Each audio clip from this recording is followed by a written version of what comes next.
Welcome back everybody, my name is Eltimar and we are going to be continuing our Let's Play of Pillars of Eternity 2. Where we left off last time, we're heading towards the Pariki Overlook. We're just going to go try out a new area really quick and then we're going to go head back down into the under area so that we can do the black market stuff. You and the Watchers sleep, carrying all those souls around. Some nights it's the lantern that lulls me to sleep. It pulses like a heart in my hand. I also grabbed an unlock, or not an unlock, but a respec for our main character.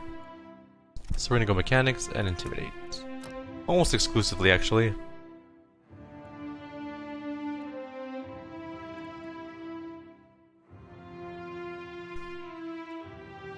Alright, we're gonna go with blind. Yeah, let's go with Eye Strike. It's a pretty good ability, and we might be able to hit things with it once in a while. Intimidate mechanics. Those are our two big ones for us. We're gonna grab defense, because it's very important to not die. Mechanics, intimidate again. We're gonna grab auras, because we need it.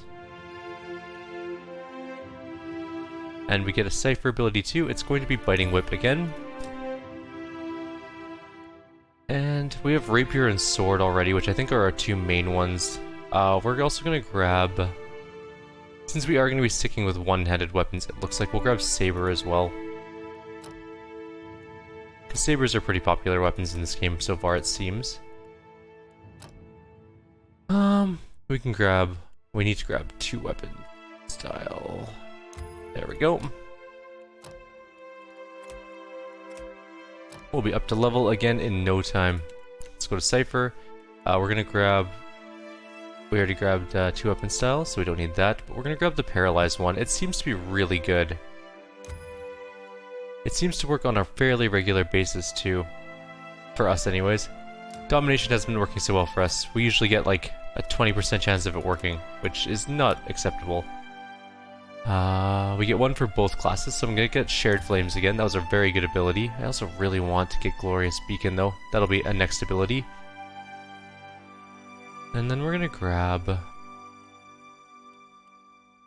Pain Link is pretty good. But that's not what we're going for. Penetration is what we're going for. We're going for more of a melee cipher.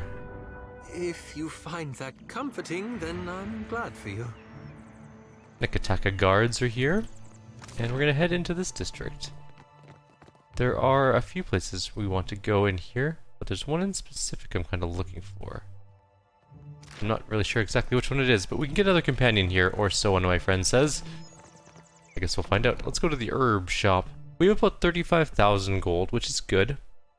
It is a good amount of money, depending on what we want to buy. Why, hello. Cootsteely at your service. She sets down her pruning shears and looks up at you. Or she looks you up and down with a warm smile. Aren't you just something? She plants her hands on her hips and nods at you with interest. I can tell that you're new to the Deadfire. Maybe you're still getting your bearings? Some of my herbs can help with seasickness or worse afflictions. What makes you think I got here recently? It's nothing personal. You just have that taking everything in look about you. Give it time. It'll pass. She reaches to brush a curl of fur behind her ear. Her gaze wanders towards Seraphine and lingers there. Then she pulls her focus back to you, blushing slightly. Oh, ain't no shame in looking, lass. Flashing a crooked grin, Seraphine bows to the herbalist. Aloth gives you a pained look. What brings an herbalist to Pariki's Overlook? Money is the obvious answer, but I don't think that's what you're after. She smiles. Yes, I'm an herbalist, but I also pride myself as a florist. I think the city liked the idea of putting a flower shop somewhere visible. It's ostentatious, really. Probably the same reason why we have a magic shop next door.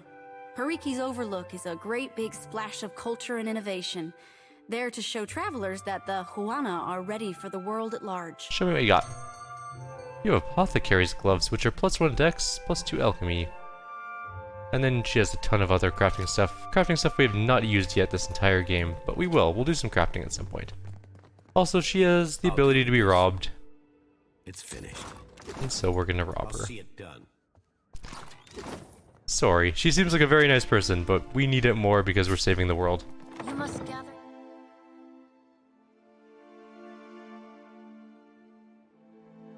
Your party before venturing forth. It's the hero dilemma. Do you be a hero, or do you... Wait a minute, there's something about lanterns back there. Assuming we don't get Cajun back? pulled into a cutscene, we're gonna go back outside really quickly. You look thirsty. A drink, sir? When I was little, me and my brothers... Quench your thirst on the way up the mountain? Yamiata inclines her head and gestures to a wagon loaded with kegs. What do you serve here? Spirits and the like? No one this side of the slope will scorn you for a little indulgence. She smiles. Between us, folks tend to linger and spend coin in parikis when they've had a few. Good for business, I say. What do you got? Okay. I thought I saw something about a lantern, but Must gather yeah, we're going back in. your party before venturing forth. That is a giant construct. Let's not fight that. What is the dark cupboard? I mean, we can rob it a little bit, probably. I got nowhere else to turn. Stonehill is going to kill me. Don't drag me into your mess, Bertendo. Not again. Then you leave me no choice. I'm sorry. Hey, come back with that. Medico! What did he steal? Also, you ruined my chance to steal from your store. Yes, as you wish. Keeping an eye out. Where there's a pick, done. I'll see. Oof. Nope, we're inside. Now we're not. That was close. Keeping an eye out. Unfortunately, there might not be a chance of getting this one. They seem to be pretty patrolly of that particular Parking for a area. pun, good sir? Maybe, though, if that one goes that way. Nope. Maybe still. Lead in the dark.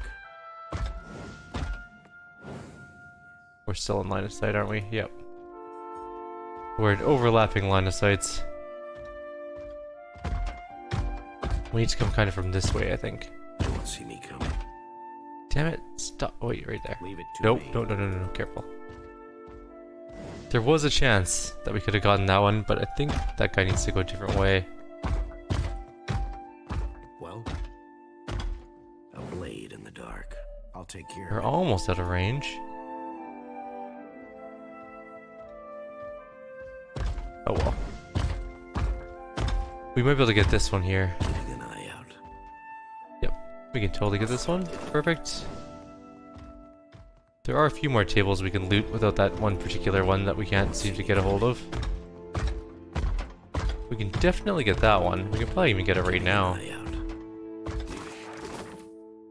And possibly this one. Stealth is the greatest thing in this game. A blade in the dark. I'll see it done. Alright, you need to get out of the way, Quara Trader. I need to loot that, and it's a very easy one if you get out of the way. Did he move? No. Blast. Well, I mean, we got a good amount of it. They won't see me coming. It's just not gonna happen, I don't think. Let's go talk to the What is shopkeep. as you wish. That flaccid batso. This young wizard clutches the countertop, looking as if she's either going to vault over it or snap it in half. Imp, you had none of that, huh? The imp mutters to itself in dark, guttural tones. That's what I thought.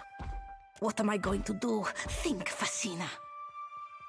She grabs a fistful of her hair and sighs. What was that all about? My postenago of a lover stole Rokawa's fingers. The master will kill me if I don't get them back. He must have wanted to raise some fast coin. Arkemir will flay me alive over those damned gloves. Strange that the constructs didn't attack him for stealing. Is it strange? I don't know. Go consult Arkemir's grimoire if you're that curious. Flustered, she finds any excuse to look elsewhere. Why are the gloves so important? You do not know Arkemir, do you? He is as cheap as a Wodican clerk. Whatever he loses from those gloves, he will take out on me. Somehow. What if I get them back for you? You will? If you are expecting some payment or reward, I do need to keep this under wraps. A discount would be a nice start. She blinks twice in disbelief before regarding you with a warm smile. You look capable. While I am stuck behind this counter, I am in no position to refuse help. A discount goes without saying. You're saving me a world of trouble by doing this. Thank you. I do not know where Berteno fences his goods, but he mentioned an appointment at the Bra Citadel docks. Messina bites her thumbnail and glares at the door, seeming to wish it would burst off its hinges. He mentioned that he owes money to a Raotayan captain named Hamuto Stonehill. Not someone to cross, I hear. Okay. What do you even have for sale? Ooh. What's that? An exceptional quarterstaff. Does have some reach, so that's kind of nice. A singing scimitar. A superb sword. Extra damage with saber attacks, so it pairs up with sabers. That's nice. Superb damage. Apparently +2 stacking action speed bonus for each held chanter phrase. Oh, it's a chanter weapon. If we get a chanter, we can give it to our chanter. Cool. And there's a superb medium shield here, of course, as well as a +5 to all defenses except deflection against spells. And a ring that adds accuracy with fire spells, so that might be okay. There's also Lengrath's martial masteries and Gwyn's bridal garter, +1 con, resistance to dex affliction. It's got some decent stuff. I'll look for a discount and then we'll see what we want to buy. First of all, let's go rob the rest of her place.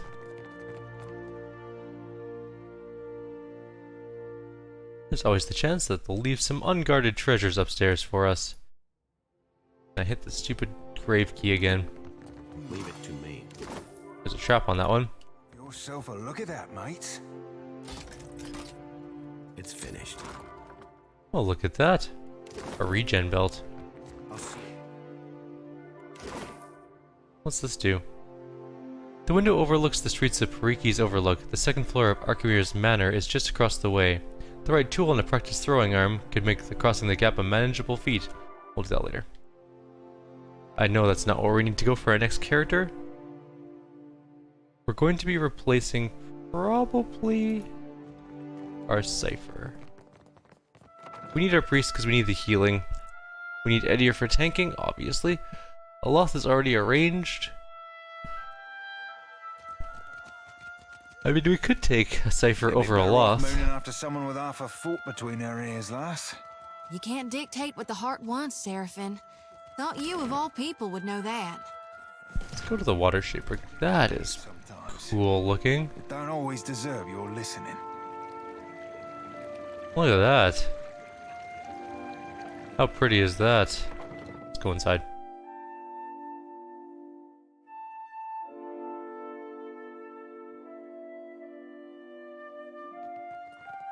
Tekahu, you have shirked your duties for the last time, I say. A guildmaster in fine robe stares down the sizable blue-skinned Amoa before her.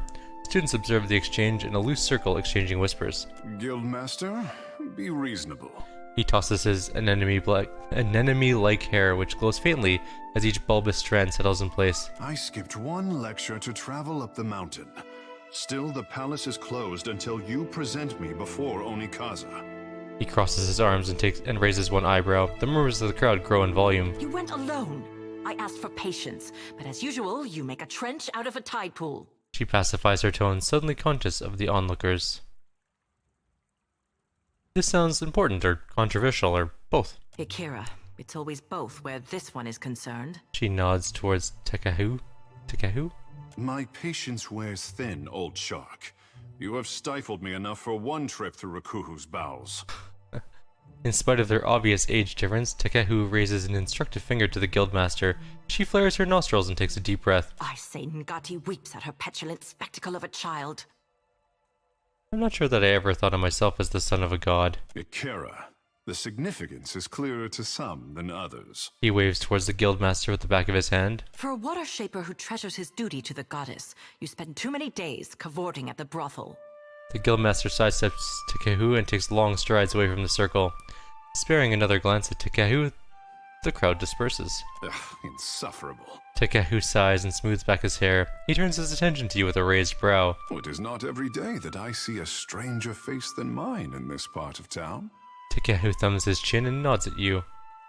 Water shaping sounds like a prestigious talent. Well, through our connection to the gods, the Huana mold water like it is clay, easing it into an assumed form. Grinning, Tekahu adjusts his posture to assume a flowing, almost weightless stance. We could sink every ship in Rauatai's fleet if they drew too close to the city, but some of us have gentler tastes. He sighs and stands once more at ease. Some of us see water shaping for what it is, a gift of divine expression. So you're a water shaper. Well, surely you have seen my works across Nekitaka. Tekahu knits his brow with immediate concern. Look to the antechamber of the Kahanga Palace for my Apple of Ngati, or to the luminous bathhouse for my Dance of the Wanton Priestess. Tekahu folds his arms and nods towards the door. Seraphin's eyes close as he nods along. For as long as there have been Huana, there have been water shapers. But only since Tekahu has water shaping been art. I take it you and the Guildmaster don't get along? Kira, I bring art to the Guild of Water Shapers, but they do not tolerate expression here. What I am is to blame, I say. An excellent water shaper? A fine guess, but no. It is because I am a godlike, kissed by the fish goddess at birth. He extends an arm and flicks one of the fin-like appendages running from his wrist to his elbow. Water shaping is Ngati's gift to the Huana, and apparently I am too. Savior to the tribes. He folds his arms and grimaces. Aloth massages his temples, shaking his head. So push back a little, test your boundaries. The only question is, do I return to my duties, or while away a few hours in the bathhouse? The bathhouse. Definitely the bathhouse. The waters are fine, I say. Finer still with company. His grin widens even further as he appraises you. Strange company. What a terrifying pair we would make. Sighing to himself, Tekahu scans you up and down, casually clears his throat and glances away. Clear your throat back at him. You have my attention, I say. I could use a rowdy fish like... Okay, sorry. I could use a rowdy fish like you on the Invincible 4, if you have a watcher at the helm. A watcher? And here I am, used to being the freak of Pariki's Overlook. He rests a hand on his hip and grins. What does a watcher do? I'm an intermediary between here and the in-between. Ikera. Just so. He strokes his chin, nodding. I say I am no sailor, and I know even less about death. I am an artist. He stirs his fingers through the air, drawing together droplets of moisture to form an orb of water that floats over his palm. My peers do not understand. Water shaping to them is like studying calligraphy, to brew ink and sort parchment. He lets the orbs fall to the ground and splash at his feet. Well, I'm curious to see what you can do. The tide brings unexpected gifts. You are not unknown to me, I say. Whispers of an Adra Colossus reach my ears. Well. And louder whispers of a corpse who follows him. Well, I mean... Tekahu raises one of his brows. What will you do when you catch up to this walking god? Aethys needs to answer for his actions. As do many mortals in the Deadfire.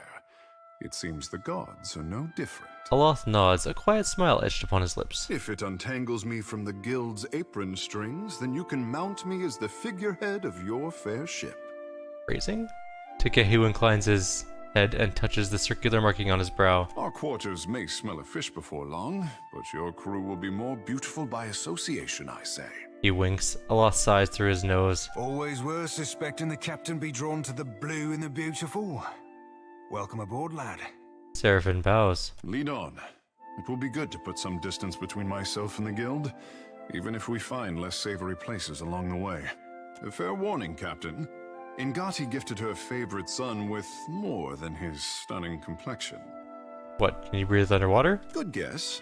Only for as long as, well... Tekahu folds his arms and considers. I say you will learn. In time. He winks, his eyes suddenly dark as beads of polished onyx. We're gonna want him to be a chanter. Because chanters are awesome. Now, group composition. This is where we're gonna run into some problems, because now we're gonna have too many melee characters. I want him to be using that scimitar that we saw in the store. It's great for chanters. He could do some serious damage with it, and it keeps him close enough to use his abilities. But until we get that, you know what? We're gonna dismiss Aloth for now. Sorry, Aloth. Wait, no, you have the tentacle spell now. I love the tentacle spell. Oh man, but I like him. I like Seraphim too.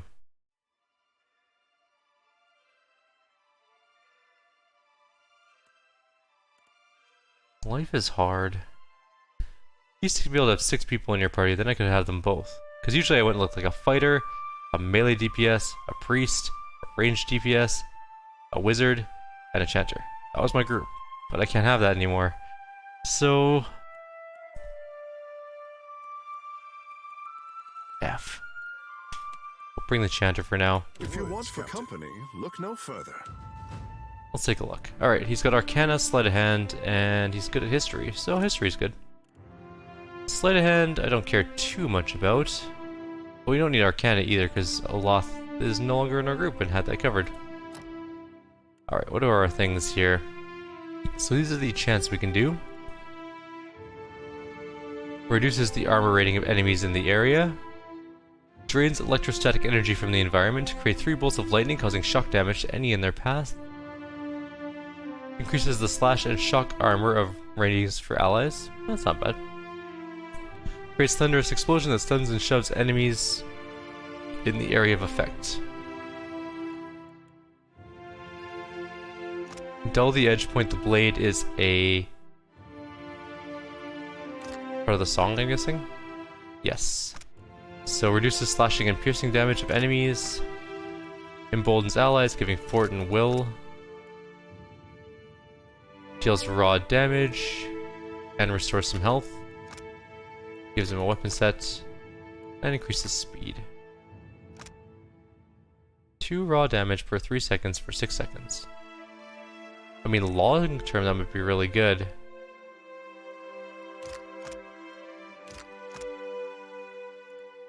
But I think the negative 10% damage might be better. Ah, maybe the long term ability of that is good. Try it out anyways. I know how chants work. Go away. Okay, we get new ones now. So what do we get? Removes concentration. Grants resolve and against resolve and constitution afflictions. Okay. And we can get 2 weapon style if we want. Or we can get some incantations. Causes a nearby downed enemy to explode, expelling tiny white grubs and crushing nearby enemies. Grim. That paralyzes, which is actually really nice. And removes dexterity afflictions. It's sort of just okay. The white grub one sounds kind of cool, but we already need to have 1 enemy down for it to be useful. Whereas Paralyze is amazing. We'll also grab 2 weapon style, I think.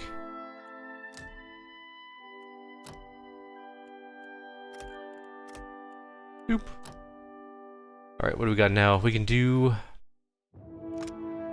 Removes concentration. Some resistance type stuff. We could get the grub one.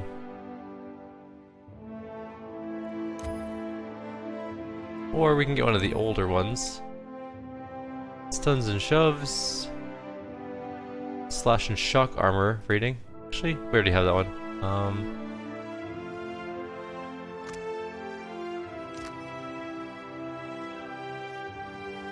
Reduces armor rating for enemies. That could be useful. So what do we have for already abilities? He has a rod, which he uses to blast with. But he's going to need saber. Eventually. For now, though, I think I'm going to give him an arquebus. I want him to just shoot things from a distance and just chant for us. And since we don't have that really nice saber yet for his chantingness, we're not going to worry too much about it. Also, his con is kind of low. His int is very high, though.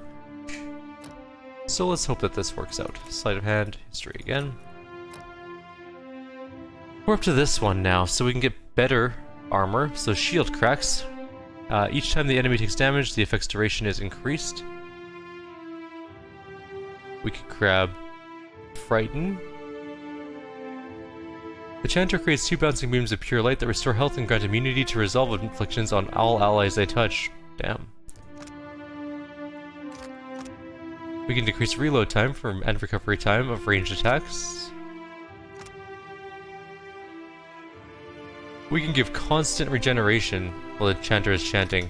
Sold? We get 1 more ability as well. I shouldn't have gotten 2 up in fighting then if I was using an archivist, but whatever, doesn't matter. It's fine. I think the shield crack is going to be the best one for us. We're going to knock out some serious armor. He's going to be great at sleight of hand. What was this one again? Reduces accuracy of disengagement attacks.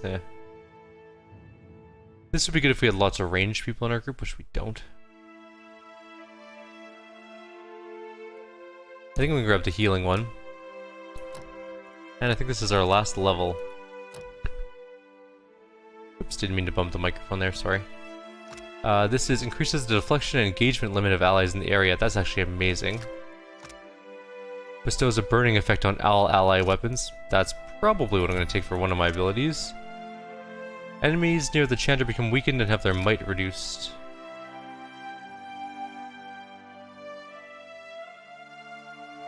When paralyzed ends, they become frightened is one of the abilities we can get, or we can grab...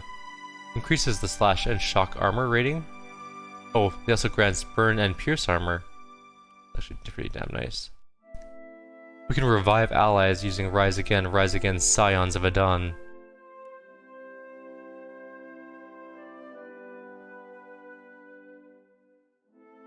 You know what? We're gonna use him as like a makeshift healer. We might even be able to get rid of our priest and just take along Aloth and just have like a very chanter heavy healing. Like a healing heavy chanter, sorry. What is it? Of course. I'm really curious to see if he's any good though. I am going to give him... What's he using? He's using a fine Water Shaper's Focus. Range attacks bounce +1 times. That's kind of neat, but... Better idea. You shoot things in the face.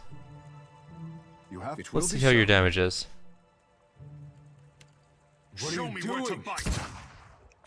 You missed. Try again. That's some pretty good damage.